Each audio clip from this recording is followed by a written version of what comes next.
All right, here we are in our first lesson in Algebra 2 Trig Honors this year. We're going to talk about the real number system, and then we're going to talk about interval notation and inequality notation. But first of all, let's take a look at the real number system. So here we have a couple of definitions of different types of numbers. Okay, so the first one says the counting numbers or the natural numbers from 0 to infinity. Okay, those we also are calling the whole numbers. If we take all the whole numbers and then also add in the negatives or the opposites of all those numbers, we call those the integers. So the integers are just the whole numbers, but also adding in all the negatives of the whole numbers. The next one, the set of all numbers that can be expressed as a quotient of integers where the denominator is not 0. So if you can write a number as a fraction, that would go in this set. And those are called the rational numbers.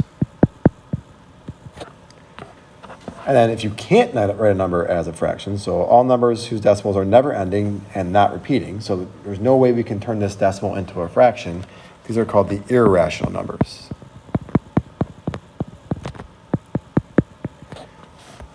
Let's do some practice here. First of all, let's set up this Venn diagram here. Rational numbers versus irrational numbers. So irrational numbers are in a league of their own. They go by themselves over here. Rational numbers are everything else. All the other special number groups are all rational numbers. Okay, remember that whole numbers are part of the integers. So this circle here will be the integers, and then the small oval will be the whole numbers, which are also integers, which are also rational numbers. Let's take these 10 numbers one at a time and place them in where they belong. So first of all, root 5. Root 5 is not a number we can write as a fraction, unless you wrote it as root 5 over 1, of course, but that doesn't really count. So we cannot turn it into any other fraction to get that non-repeating decimal. So root 5 would be irrational. So we'll place that in the irrational section. -7 is not a whole number because it's not positive, but it is an opposite of a whole number, so it is an integer. -7/3 is not a whole number. It's also not an integer, but it is rational as we can write as a fraction. So that'd be -7/3 would be a rational number.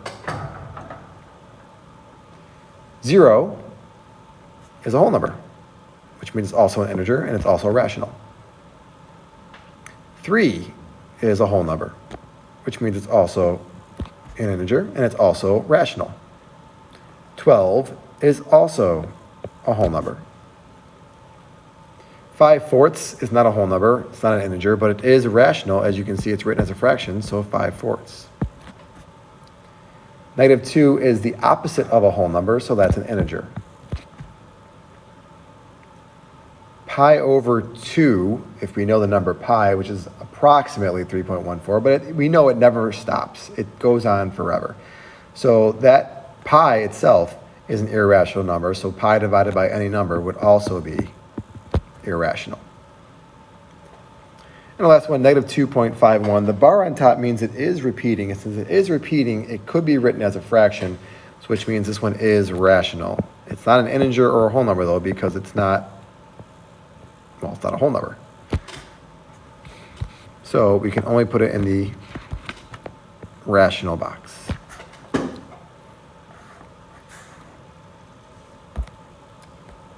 All right, some more definitions here. Even numbers, we all know what an even number is. It's an integer that's evenly divisible by 2. So for example, 2, 4, 6, so forth and so on. An odd number is something that's not divisible by 2, right? So 1, 3, 5, so forth and so on. And they are integers, so negative numbers count for that as well. Okay, you can have a negative even number or a negative odd number. Prime numbers are integers that are greater than 1 that have no positive integer divisor other than 1 in itself. So a number that can only be divided by itself and by 1 is called a prime number. The most common one that we know of is 2. 3 is another one. Okay, 5, 7, and then they start spacing out a little bit more. 11, 13, 17, and so forth and so on. They go on forever. There are infinitely many of these prime numbers that are only divisible by themselves and 1. Perfect squares. So that's a square of any number. 1 squared is 1, 2 squared is 4, 3 squared is 9, 4 squared is 16, so forth and so on. They'll also go on forever. You should have memorized at least up to 15 squared. Okay, 15 squared being 225. You should know 1 through 15 squared what they are off the top of your head. Really, 1 through 20 squared would be good to know, but if we can know at least 1 through 15, we'd be in good shape. All right, interval notation. What we see here in this line is called inequality notation, okay? So interval notation is a way to express that in a different manner. Okay, so what we're going to do here is we're going to take each of these inequality notations and write them in interval notation. So the first one, x is greater than 1 or equal to 1, but less than 9. So if it's greater than or equal to, we put a bracket. If it's just greater than, we put a parenthesis. And same thing for less than. If it's just less than, it's a parenthesis. If it was less than or equal to, we'd be a bracket. So the key here is that we write these in ascending order, least to greatest. So 1 comes first and then 9. The bracket means we include the endpoint. The parenthesis means we exclude the endpoint. So second one, x is greater than or equal to 1 and x is less than 9. So this little upside down U here, this stands for and, or it's actually the mathematical term is intersection. So we would say bracket 1 through infinity intersect with negative infinity to 9 parentheses. Okay, but honestly, we don't normally write this answer like that. Okay, if we want it to be greater than or equal to 1, but also less than 9, we would normally write it like this. Greater than or equal to 1, but less than 9. That would be the better way of writing it, what we see right here. These two things basically mean the exact same thing.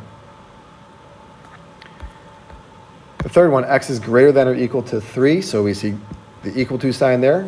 Greater than means we're going to go to infinity and not ever stop. And the last one, or, this union right here, this U right here, stands for or the math term would be union. Okay, so that would be negative infinity to negative 5 with a parenthesis on it because this is not equal to. Or greater than 2, so bracket 2 to infinity. All right, let's draw a visual representation of each of these examples and see what they look like. So first one, we have parentheses 1, 9 bracket. So all you gotta do is put the two numbers on there that are important. So 1 and 9 will go on there. If it's a parenthesis, it's not included, so we put an open circle. If it's a bracket, it is included, so we put a closed circle. And since this is just a 1 through 9, and there's only one of these here, we're going to fill in between. So we're going to shade right between here.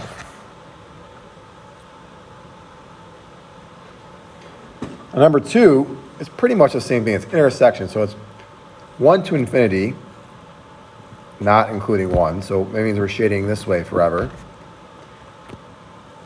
But it's 9 with a parenthesis, so an open circle. Shading this way forever because we're going to negative infinity. So the intersection of those two is where both of those meet. And that would be right there.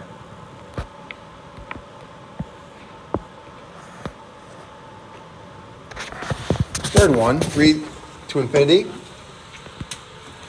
So the only number we got to put on our number line here is 3.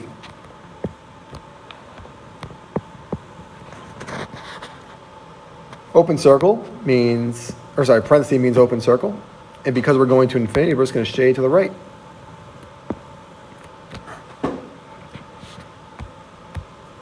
Last one, go ahead and put negative 5 and positive 2 on your number line here. We're going to go open circle on negative 5 because it's not included, and then closed circle on 2 because it is included. And the union means or, so we're going negative infinity, negative 5. So that means we're going left of negative 5. And we're going 2 to infinity, which means we're going to go right of 2. And our number line will look like that. All right, this next slide says express each inequality in interval notation. Draw a visual to go along with it. So x is less than -5. That means we're going to go from negative infinity to -5, parenthesis, because it is not equal to. So our number line, we're going to put -5, open circle, and shade to the left. Letter B, greater than or equal to 1/2. So that means we're going to start with 1/2, and go to infinity. So that's our interval notation. And then our number line, we're going to put 1/2, close circle, shade it to the right.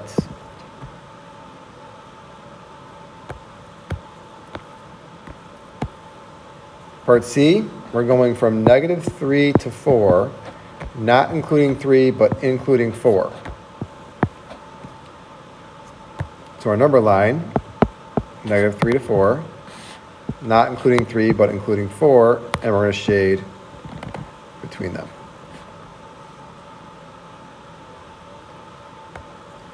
And the last one, 0 to 10. So or means we're going to have two separate ones here. We're going to have -infinity to 0 with a bracket, or union, 10 to infinity with a parenthesis, and the 10 because we're not including that. In our number line, we're going to put 0 and 10. Both of those, not both of those. The 0 gets a closed circle, and the 10 gets an open circle. We're going to shade to the left of 0 and also to the right of 10.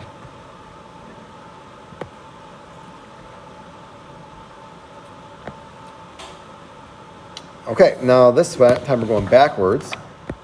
So we have -5 to 6, both open. So -5 is less than x is less than 6. No equal to signs on either of those. So we're going to put -5 and 6, both open circles, and shade between.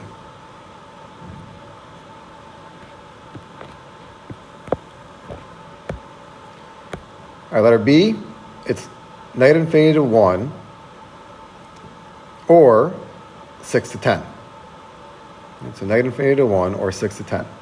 So it's going to be x is less than 1, or x is between 6 and 10. So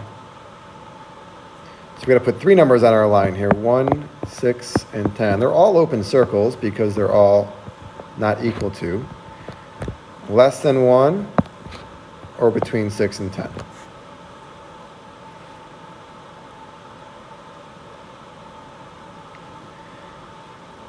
Letter C, -3 to infinity. That means,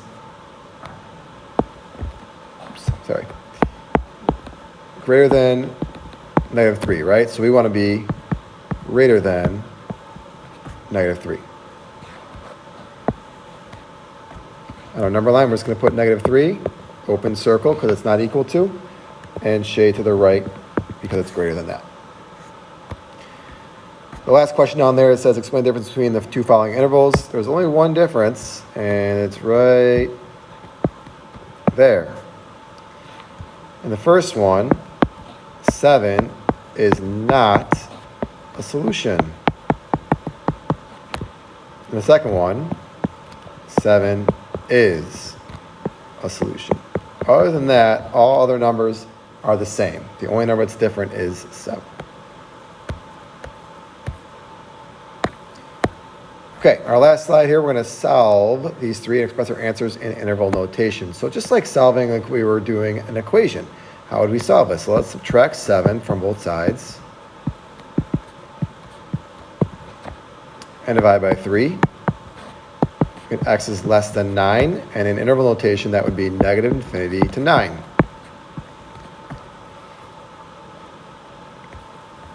Part B, we're going to subtract 4 from both sides. We get -12 less than or equal to x over 2 less than 6. Multiply everything by 2, and we get -24 is less than x is less than 12. So in interval notation, that would be -24. Oh, I forgot the equal to sign here. bracket, negative 24, 12, parenthesis.